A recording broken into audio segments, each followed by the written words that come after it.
Give everything away for free. Watch what the world does with it. It does not thank you. It prices you at exactly nothing. Machiavelli understood this centuries ago. Ease breeds contempt, not gratitude. This is not a lesson in greed. This is not a call to hoard your talent. This is about a signal, one you broadcast every single day, whether you mean to or not. Free is not generosity. Free is a price you set, and the market reads that price faster than it ever reads your talent. This is not motivation. This is a warning. Most people spend an entire career mistaking access for value. They answer every call. They say yes to every ask. They believe constant availability proves their worth. It proves the opposite. The man who is always reachable is the man nobody ever has to chase. And nothing that goes unchased is ever truly prized. This video is not about working less. It is about becoming harder to reach. Machiavelli built an entire philosophy of power on one uncomfortable truth. Value follows scarcity, never effort alone. The prince who granted every audience was never feared. He was only used. The prince who made men wait was remembered, negotiated with, respected long after the meeting ended. That same law governs your career, your time, your attention, and your price. Stop being free. Start being expensive. Not louder, not busier, just harder to get. That is the entire argument of this video, and by the end of it, you will not be able to unsee it in your own life. The free advice trap. There is a well-meaning mistake that quietly ruins more careers than laziness ever does, and it wears the disguise of generosity so convincingly that almost nobody recognizes it while they are inside it. It is the belief that giving your best thinking away for free is how you earn trust, build a following, or prove your value before ever asking for anything in return. It sounds reasonable. It sounds humble.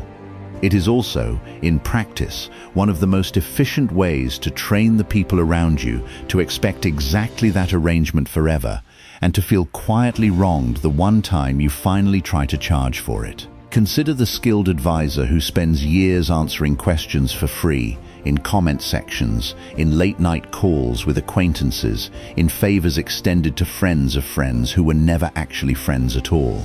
He tells himself this is investment, that the goodwill will eventually convert into paying work. Sometimes it does. Far more often, it simply teaches an entire circle of people that his expertise is a public utility, always on, never metered, available to anyone who happens to ask. By the time he tries to introduce a price, the reaction is not curiosity. It is mild betrayal, as though a fixture of the neighborhood had suddenly started charging admission.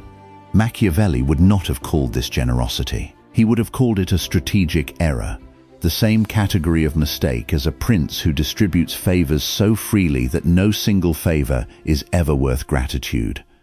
When everything is given, nothing is received as a gift. It is simply expected, and expectation is the death of appreciation. The moment something is expected, it stops functioning as value in the receiver's mind and starts functioning as a baseline, a floor beneath which anything less feels like a personal insult and anything equal feels like nothing at all. This is the free advice trap in its purest form. Every free answer trains the asker that answers are free, and every free hour trains the world that your hours carry no cost. The training does not happen through any single dramatic moment. It happens through 1,000 small transactions, each one individually reasonable, that together teach an entire market exactly how much you believe you are worth. And markets, unlike individuals, do not forgive a correction easily. Raise a price after years of giving something away, and you are not simply adjusting a number.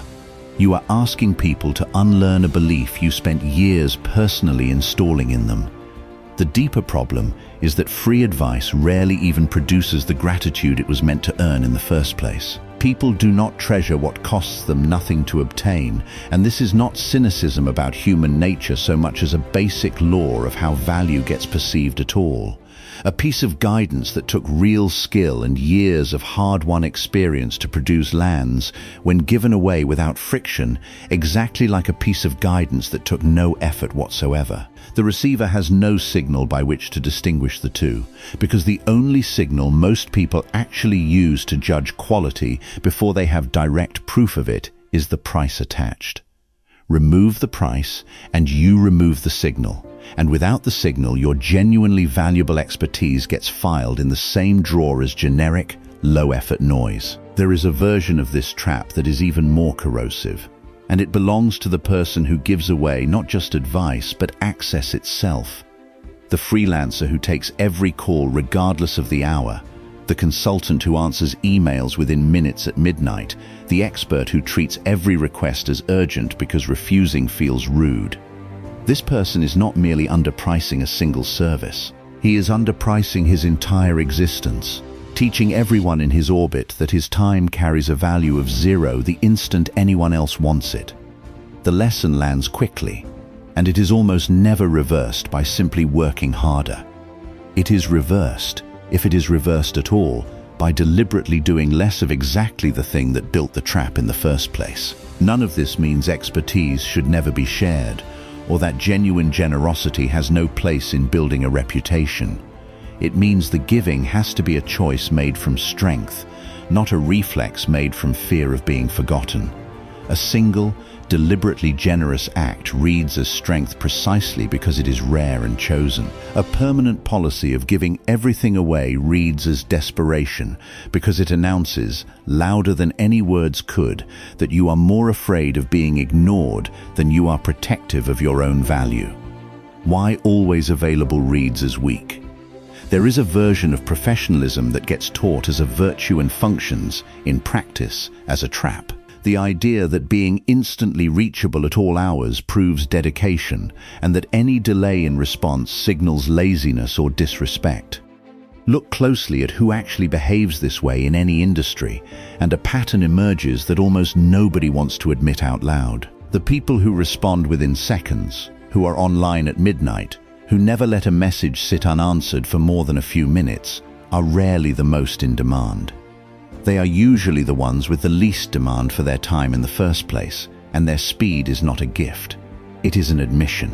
Picture two consultants offered the same referral by the same mutual contact. The first replies within 90 seconds, thanks the contact effusively, and offers to meet whenever is convenient, including that same evening if needed. The second replies the following afternoon, mentions that his schedule is fairly full over the next few weeks, and proposes two possible windows nearly a month out. On paper, the first consultant looks more eager to help, more grateful for the opportunity, more committed to serving the client well. In the room where the actual hiring decision gets made, the second consultant is very often the one who gets chosen, and not despite the delay, partly because of it. This is not an accident of human psychology, and it is not shallow status theater either. It is a genuine information problem being solved the only way most people know how to solve it. If you cannot directly verify how good someone actually is, you infer it from how in demand they appear to be, and nothing communicates demand more efficiently than a calendar that clearly belongs to someone else's priorities as much as yours. Instant availability, however well-intentioned, accidentally communicates the opposite message. It says nobody else currently wants this time badly enough to have already claimed it. Machiavelli understood a version of this dynamic in the courts he studied closely. A prince who could be approached by anyone at any hour without ceremony or delay was not admired for his openness. He was quietly reassessed as a minor figure because genuine power in any court has always come wrapped in access that must be earned, scheduled, or granted rather than simply taken on demand. The powerful are not powerful because they refuse all contact. They are powerful because contact with them passes through a filter that signals, before a single word is exchanged, that their time is a resource other people compete for. There is an uncomfortable corollary here that most people resist accepting. The instinct to prove your worth by being maximally accommodating very often produces the opposite outcome from the one intended. The freelancer who accepts a project on the same day it is proposed, at whatever rate is offered, with whatever deadline is demanded, believes this flexibility will win the client's loyalty. Loyalty rarely follows. What follows instead is a client who has learned, correctly, that this particular provider has no other options competing for his time, and who will therefore feel entirely comfortable asking for more later at the same accommodating rate, because nothing in the relationship has ever suggested there would be a cost to doing so. Contrast this with the provider who occasionally, honestly, says the timeline does not work, or the rate for a rush request is higher than the standard one, or the next available slot is 3 weeks out.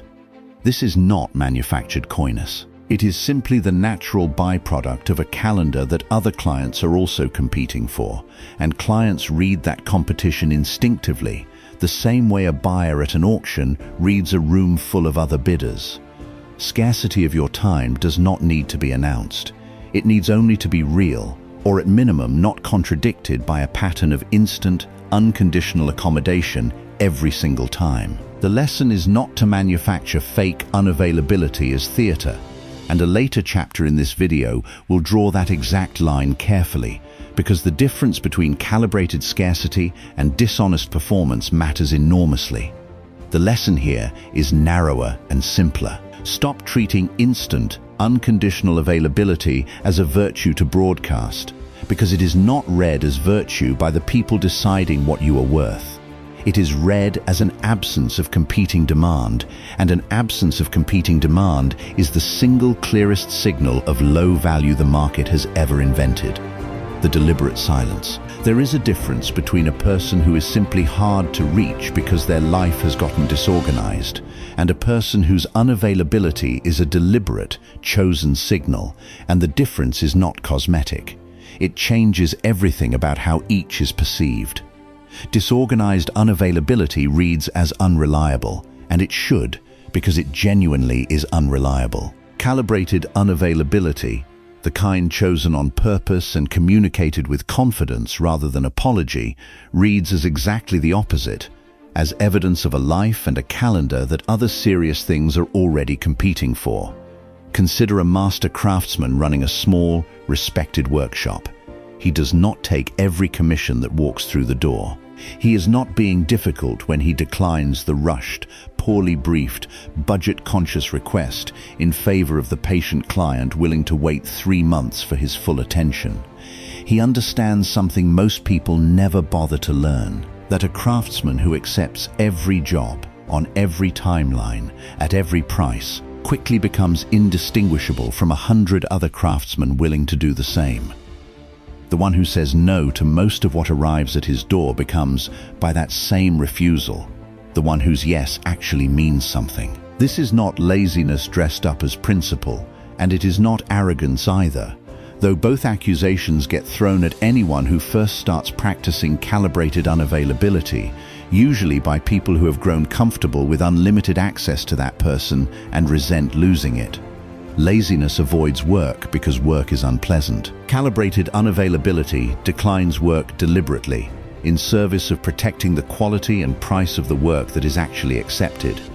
These look similar from the outside for exactly as long as it takes to notice that one produces excellence and the other produces excuses. Machiavelli's princes practiced a version of this constantly, and it was never framed as rudeness in the courts that respected it most. A ruler who made petitioners wait, who granted audiences on his own schedule rather than theirs, who was occasionally visibly unavailable even to important men, was not seen as neglecting his duties. He was seen as a man whose time carried a cost real enough that even powerful visitors had to absorb some inconvenience to access it. The petitioner who waited 3 weeks for an audience left that audience treating every word inside it as more valuable than the petitioner who had been granted instant, effortless entry ever would have. The mechanism underneath this is simple once it is named directly. Friction is one of the only signals most people know how to use when they cannot otherwise verify quality in advance. Remove all friction from access to you, and you remove the one signal that would have told a stranger before they had any other evidence that you might actually be worth the trouble. This is uncomfortable to hear because it suggests that a purely meritocratic world, one where quality alone determined demand regardless of access, does not actually exist. It has never existed. Perceived scarcity and genuine merit have always worked together, not as substitutes for each other, but as two halves of the same signal, and the person who ignores the first half is quietly undercutting the second. None of this requires theatrics. It does not require pretending to be busier than you are, inventing a fake waitlist, or manufacturing artificial delays purely for effect, and a person who tries that particular shortcut is usually caught quickly, because performed scarcity has a hollow quality that genuine scarcity does not share. What it requires instead is the willingness to actually protect your calendar, your attention, and your terms as though they carried a real cost, because they do, and to stop apologizing for that protection the moment someone pushes back against it. The apology is what gives the game away. A person genuinely comfortable with their own unavailability does not explain it at length. They simply state it once and move on. The deliberate silence, in other words, is not about withholding value out of spite or manufacturing an image. It is about refusing to let your value be, measured downward by your own excessive eagerness to prove it. Say less. Explain less. Be available on your own terms, stated plainly and held consistently, and watch how quickly the same requests that once treated your time as free begin treating it as something worth waiting for. The door that doesn't open easily. Every exclusive club, every competitive program, every business with a genuine waitlist understands a piece of psychology that most individuals never think to apply to themselves. Friction, deliberately inserted between a want and its fulfillment, does not reduce demand. It increases it. A door that opens the instant anyone knocks generates curiosity from almost no one. A door that requires an application, a wait, a qualification step, generates exactly the opposite reaction, because the friction itself becomes evidence that whatever lies behind the door must be worth the trouble of getting through it. Picture two restaurants opening on the same street in the same month, serving comparable food at a comparable price. The first accepts walk-ins at any hour, seats anyone immediately, and never turns away a table. The second requires a reservation booked weeks in advance, occasionally turns people away even with a reservation if the kitchen is behind, and has developed, within its first year, a waiting list that itself becomes a talking point among people who have never even eaten there. The food quality gap between these two restaurants, if one exists at all, is almost never large enough to explain the difference in perceived prestige. The waitlist is doing work the food alone never could. This same mechanism operates identically at the level of a single person offering a service. A consultant who accepts anyone who inquires on whatever terms they propose is communicating, whether he intends to or not, that his services are undifferentiated and freely available. A consultant who runs a short qualifying conversation before agreeing to work together, who occasionally declines a prospective client as not the right fit, who maintains even a modest waiting period between inquiry and engagement, is communicating something entirely different. That being accepted as a client is itself a small achievement, not merely a transaction completed by whoever shows up first with a credit card. Machiavelli, writing about the courts and cities he studied, noted repeatedly that access to genuine power was never handed out casually, and that the ceremony surrounding access, the waiting rooms, the intermediaries, the formal petitions, was not empty decoration. It was doing real psychological work, reminding every petitioner before a single word of business was exchanged that what they were about to receive had not been cheaply granted.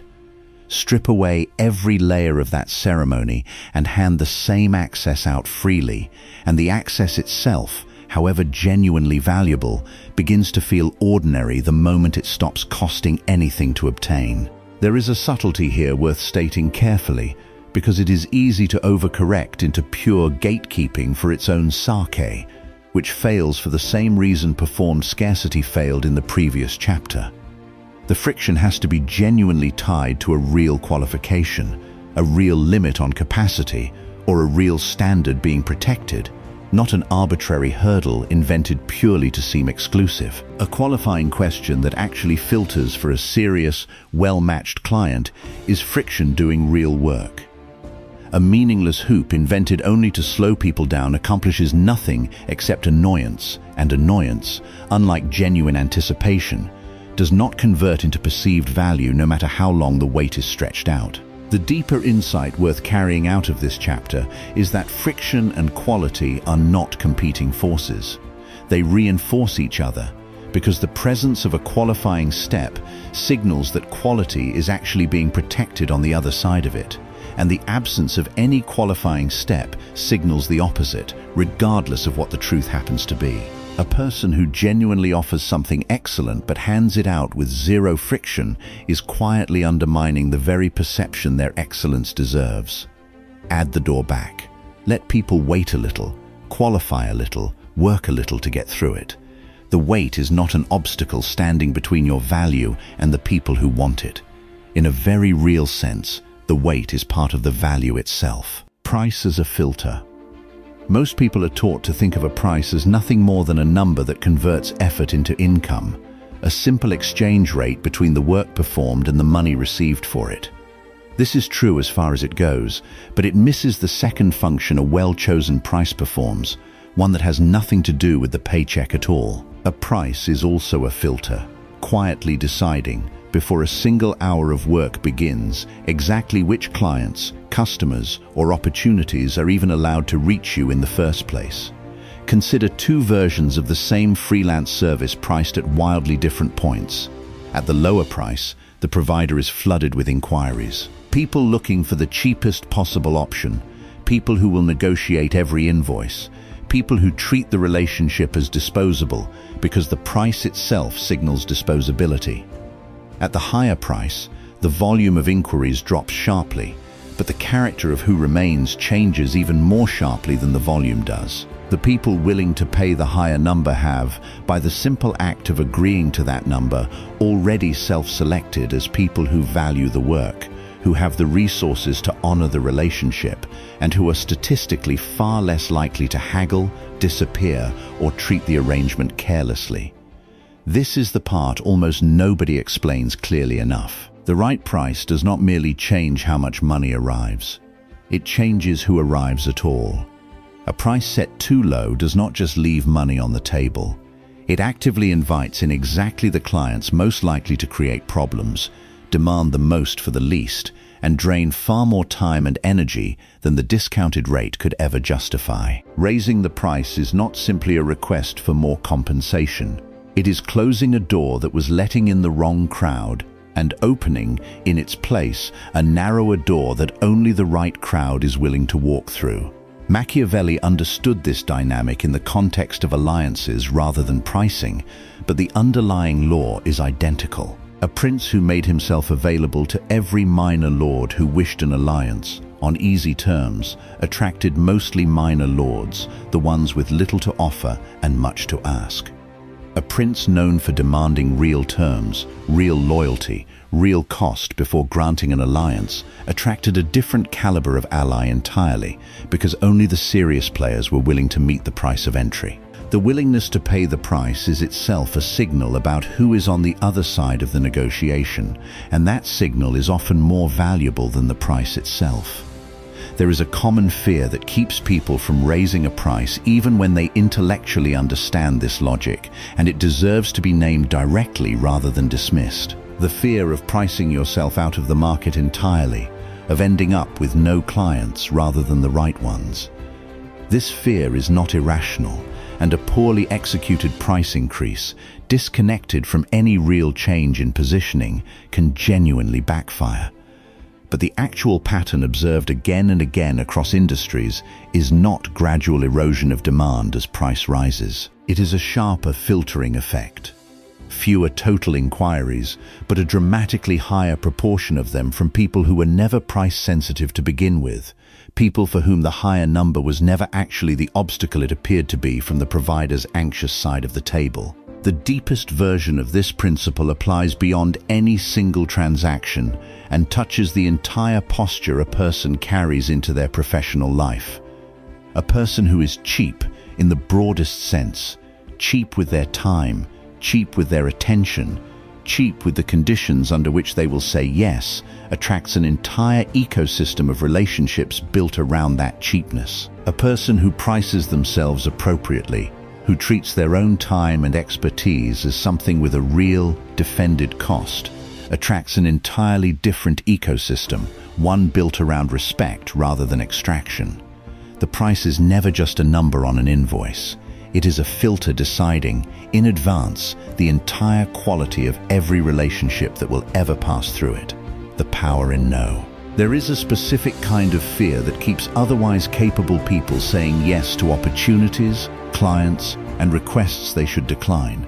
And it rarely gets named honestly because naming it feels uncomfortable.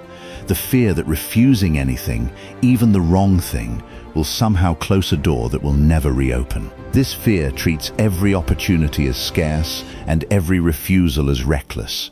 And it is, for almost everyone who carries it, exactly backwards. In practice, the ability to say no, deployed deliberately and without excessive apology, is one of the most reliable growth strategies available, not a limitation on growth at all. Picture a freelance designer early in her career, taking every project offered regardless of fit, budget, or timeline, because turning anything away feels like turning away scarce income she cannot afford to lose. Her calendar fills with mismatched work, rushed deadlines, clients who do not respect her process, projects outside her actual strengths taken purely because they were available.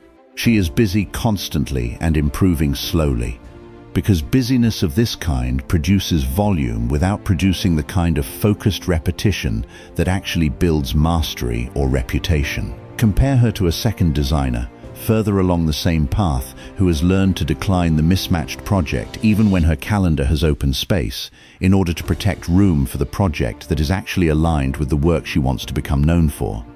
The first designer accumulates hours. The second accumulates a body of work someone can actually recognize. This is the part that resists intuition most stubbornly. Saying no to the wrong opportunity does not merely protect your time from being wasted. It actively creates space, reputation, and positioning for the right opportunity to find you, because a calendar and a portfolio crowded with mismatched work cannot simultaneously hold a clear, coherent identity that the right clients or employers can recognize at a glance. Every yes to something misaligned is quietly a no to the alignment you were actually trying to build, whether or not you noticed the trade at the time you made it. Machiavelli's princes understood a version of this in the context of alliances and wars they chose not to fight. A ruler who said yes to every conflict offered to him, every border skirmish, every minor territorial dispute, spread his resources so thin across so many fronts that he was never genuinely strong on any single one of them.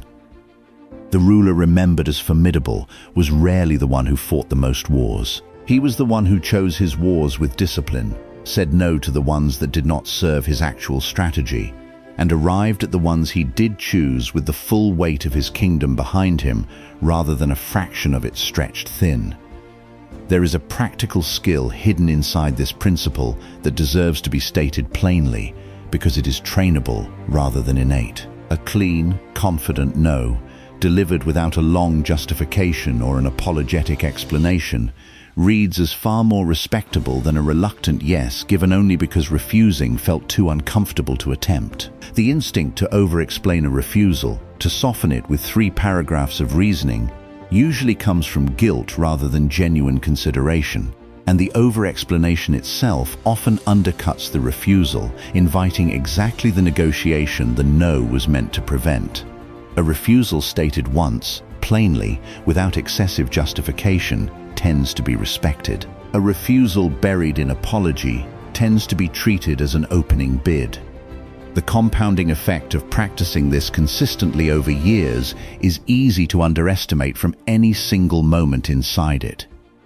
Each individual no feels, in isolation, like a small risk, a possible opportunity walking away and never returning. Stretched across a career, the opposite pattern emerges. The people and opportunities that remain after years of selective refusal are, almost without exception, better matched, more respectful of your actual value, and more aligned with the specific reputation you were trying to build all along. Saying no is not the opposite of growth. Practiced deliberately, it is one of growth's most reliable engines, quietly clearing space for exactly the yes that was worth waiting for. What expensive people actually attract. There is a quiet myth worth confronting directly before this video closes. The myth that becoming harder to access, more selectively available, and appropriately expensive is fundamentally an act of self-interest at the expense of everyone around you, a kind of polite selfishness dressed up in strategic language. The actual pattern observed again and again is closer to the opposite. The people who become genuinely expensive, in the fullest sense of that word, do not simply end up with more money. They end up with better clients, better collaborators, better opportunities, and a version of their professional life built on relationships that respect rather than exploit them. Consider the shift that happens, often gradually enough that the person living through it barely notices at first. Once someone begins treating their own time, attention, and terms as genuinely valuable rather than infinitely accommodating. The clients who remain are not simply the ones willing to pay more. They are, almost universally, the ones who communicate more respectfully, who honor deadlines and agreements more reliably, and who treat the relationship as a genuine partnership rather than a resource to be maximized for as little cost as possible. This is not a coincidence. It is the direct, predictable result of the filtering effect described earlier in this video finally playing out across an entire career rather than a single transaction. Machiavelli would have recognized this pattern instantly in the context of the alliances a prince chose to cultivate. A ruler known to grant favors freely, to anyone, on easy terms, attracted a constant stream of shallow, opportunistic relationships built entirely around extracting whatever was easiest to extract. A ruler known for setting real terms, demanding real respect, and occasionally declining an alliance that did not meet his standard, attracted a smaller number of far more serious, far more loyal allies, the kind who remained committed long after an easier arrangement would have dissolved at the first sign of difficulty. The same law that governed 13th century courts governs a modern freelancer's client list, a modern professional's network, and a modern entrepreneur's investor relationships with almost no modification required. There is a compounding quality to this shift that rarely gets discussed honestly, because it takes years to become visible, and most people give up on the strategy long before it does. The first year of becoming appropriately expensive often feels like a loss. Fewer inquiries, an uncomfortable silence where a familiar stream of easy, low-value requests used to be, a nagging fear that the decision was a mistake. What actually happens beneath that discomfort is a slow replacement, low-value relationships exiting one at a time, higher-value relationships arriving more slowly but far more durably, until several years in, the entire composition of a person's professional world looks unrecognizable compared to where it started, not because they worked harder in the conventional sense, but because they stopped being available to exactly the relationships that were quietly draining them. This is worth stating as plainly as possible, because it is the actual payoff this entire video has been building toward. Expensive is not a synonym for greedy, and unavailable is not a synonym for uncaring. Expensive, applied correctly, is a filter that removes the relationships built on extraction and replaces them, over time, with relationships built on genuine mutual respect. The freedom that most people chase, the freedom to work only with people who treat them well, to set their own terms, to be sought after rather than constantly chasing, is not found by being more available to everyone. It is found, almost every time, by becoming selectively, deliberately, unapologetically harder to get. That is the real inversion at the center of everything this video has argued. Availability feels like generosity and functions like a discount nobody asked you to offer. Scarcity feels like risk and functions like the single most reliable pricing lever most people never learn to use on themselves. Don't be free. Be expensive. Not because expensive means unkind, but because expensive is the only version of value the world has ever consistently learned to respect. Look honestly at where you have been giving yourself away this year. The free advice, the instant replies, the discounted rate you never bothered to revisit, the yes you gave only because no felt too uncomfortable to say out loud. Every one of those small surrenders was training someone, somewhere, exactly how little they needed to offer to get everything from you. That training can be reversed. It starts the next time you are asked for something you have always given freely, and you choose, deliberately, to make them wait, to make them qualify, to make them pay the real price for once. If this shifted the way you see your own time and your own price, then don't stop here, because what you've heard in this video is only the surface. There are deeper layers to psychology, influence, and wealth that simply can't be explored fully in one video. Not because they don't exist, but because most people aren't ready to hear them. That's why most stay average. If you're not one of them, then subscribe, because every video here is designed to sharpen your mindset, increase your value, and separate you from the crowd. No fluff, no noise, just strategy. Most people will watch this and move on. A few will stay and change. Decide which one you are.